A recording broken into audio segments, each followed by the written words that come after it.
Hey y'all.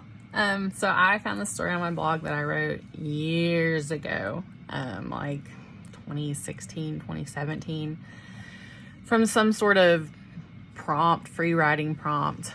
I don't know. It's kind of this weird sci-fi fantasy story, but anyway, I'm here to read it to you.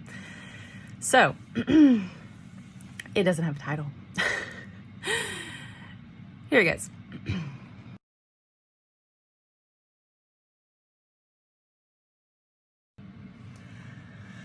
I stare into the endless void outside of my window.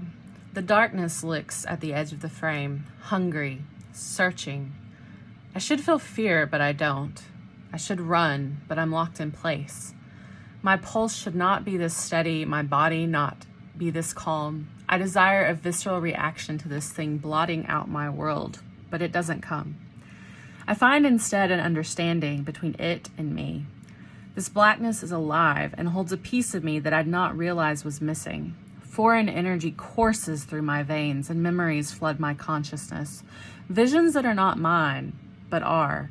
Familiar in their unfamiliarity, I've been disconnected from this piece of myself for far too long.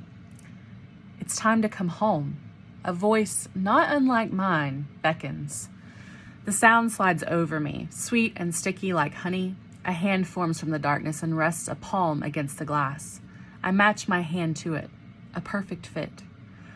Eyes, the same gray violet as mine, stare back at me from the void. I suck in air as my vision blurs.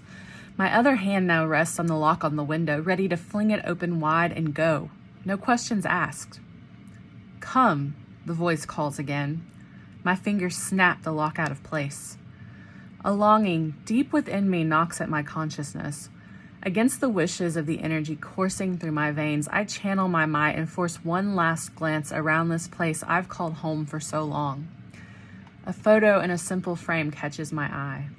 In the photo, I'm smiling, content.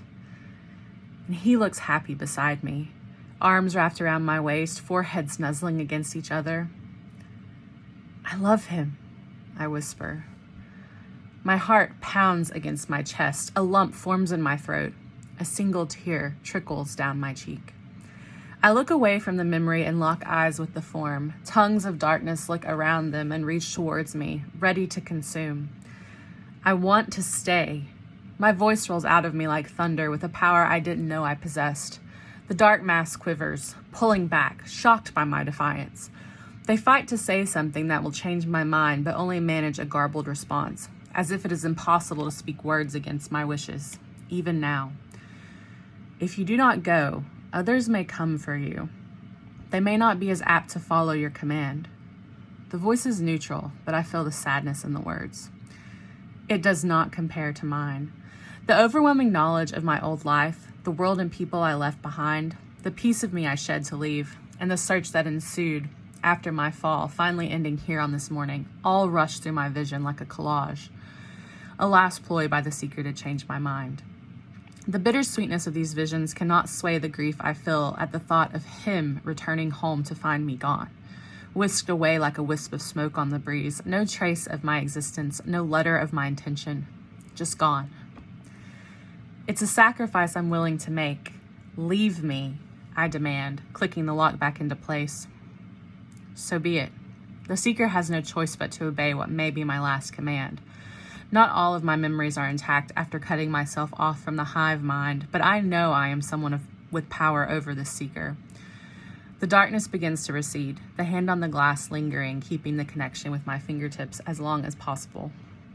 For a moment, the world outside my window is tinted in gray as the blackness slinks away towards a rift in the sky. My gaze lingers on the hand reaching out for me, a faint, final tug at my soul before it disappears completely, like a funnel cloud retreating into the heavens. I squint my eyes against the sudden return of the sun, blazing back into clear blue sky.